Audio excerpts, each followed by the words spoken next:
السلام عليكم ورحمة الله وبركاته. الحمد لله رب العالمين، أشهد أن لا إله إلا الله وحده لا شريك له، وأشهد أن محمدا عبده ورسوله.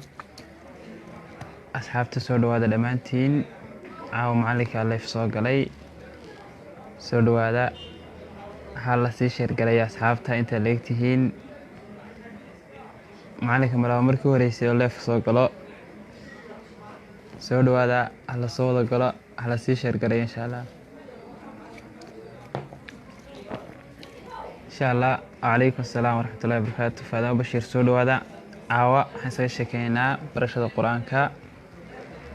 in badan baad aragteen anagoo meelahaas soo gelgelaynaa qur-aanka barashadiisa online baa lagu baranayaa. caawa insha allah halkan aan iska sharxaynaa. soo dhawaada dhammaantiin asxaabta.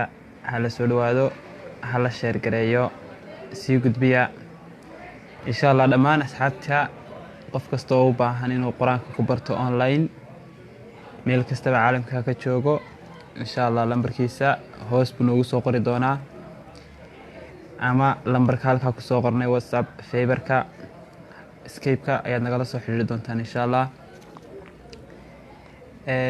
runtii dugsigan macalin qur-aan online skb waa dugsi aada iyo aada looga aflaxay. dad fara badan oo caalamka gudihiisa jooga, meelo fara badan oo kala duwan jooga, qaarkood ay halkan caawa iga muuqdaan, ayaa maxay tahay wax badan qur-aanka wax casharo badan iyo waxyaabo fara badan ka bartay. nimco axmed, soo dhawow, sheer gareeya, hala sii gudbiya insha allah. qof kasta u baahan inuu caruurtiisa amba isagaba amba faamilkiisa dibadda jooga ay ku bartaan qur-aanka online, insha allahu tacaala fideoga la gaarsiiyo, ha loo sii sheergareeyo, ha loo gudbiyo, hala sii sheergareeyo insha allah. asxaabta ayaan soo qabanaa caawa qur-aan horta inoo akhrinaya. qofaan soo qabana loo baahan yahay qur-aan akhriya inaan soo qabtaa. qof qur-aan akhriyaa loo baahan yahay caawa. ha ii soo galo bartan inaan soo qabtaa. farta taag. maasha allah, halkaas waxaa iga muuqataa maama safiya macalin. sii sheergareeya dhammaantiin asxaabta. caawayaa qur-aan inoo akhrinaya, aan halka soo qabtaa. yaa istijaabinaya, yaa la soo qabtaa. farta taaga. maasha allah, bintu suleymaan yuusuf, soo dhawaada asxaabta idinkoo idil, halna sii sheergareeyo.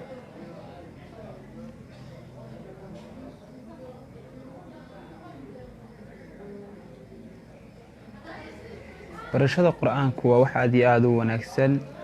qur-aanka kitaabka ilaahay subxaanahu watacaala wax la barto, cilmi la barto, aqoon la barto, waxa ugu fadli badan, ugu wanaag badan hadalka ilaahay subxaanahu watacaala. وعليكم السلام ورحمة الله وبركاته. safiya macalin waxay ka mid tahay maamooyinka aadka uga faa'iidaystay, aadka uga aflaxay dugsiga. aad baad u mahadsantahay maama. sii sheergareeya, soo dhawaada. barashada qur-aanku sidaan sheegnay, adilada qur-aanka axaadiista iyo sunnaduna ay inoo sheegtay aad bay u badan tahay. qur-aanka haddaan fadaaishiisa wax ka mida inoo sheego, saaxib alqur'aan sidoo rasuulku inoo sheegay calayhi salaatu wasalaam, ama ahlulqur'aan wa ahlullaahi wa khaasatuh, waa ahalka ilaahay iyo dadka alle subxaanahu watacaala oo ahalka ah. axmed baynu soo qabanaynaa insha allah. ha ii soo galo bartan qofkii u baahan inaan soo qabto.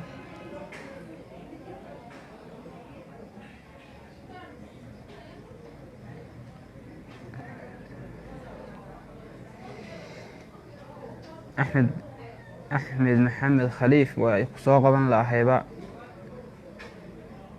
aan ku soo qaban lahayba. axmed isug adiga fideoga, adiga ii soo gal koolka.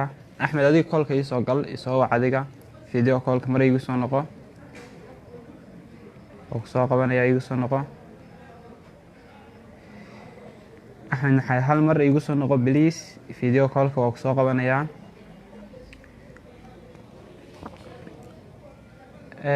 ahlul qur'aanku waa ahlullaahi wa khaasatu, waa dadka ilaahay subxaanahu watacaala ehelkiisa khaaska ah. alqur'aanu yashfac, qur-aanku wuu shafaaco qaadayaa waqtiga la joogo garoomada qiyaame, carasaatu yowm qiyaama ayaa qofka ibni aadamka qur-aanku u shafaaco qaadayaa.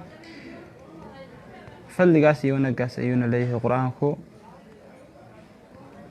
marka dhammaantiin qof kasta oo u baahan inuu barto qur-aanka online ku barto, isagoo xaafadiisa jooga, goobtiisa shaqo isagoo jooga, insha allah unala soo xiriiri doonaa ama lambarkiisa hoos ayuu inoogu reebi doonaa.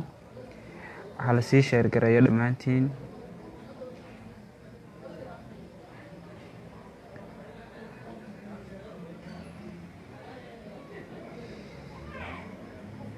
axmed dhib baa jirta, waan kugu soo celcelinayaa, wuu diidayaaba, ma garanay sababta waxay tahay. maxaggaaga maxaggayga inaan ku soo qabto waan doonayaa, haddana ma ogola. yaan kala soo qabanaa insha allah.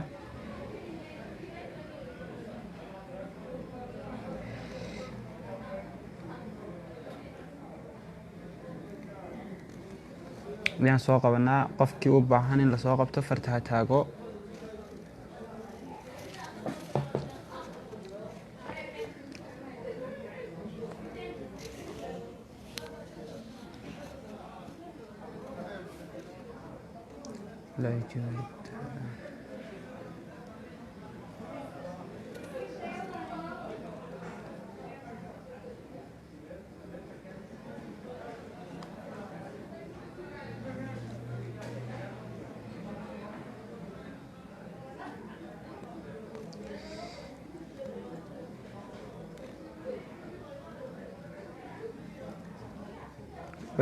dhib baa jirta waan idin soo qaban kari laahay. insha allah lasii sheergareeyo videogan. dad fara badan oo barashada qur-aanka inay online ku bartaan, inay skiibka ka bartaan iyagoo xaafadahooga jooga ayaa u baahan. markaa laissii gaadhsiiyo insha allahu tacaala.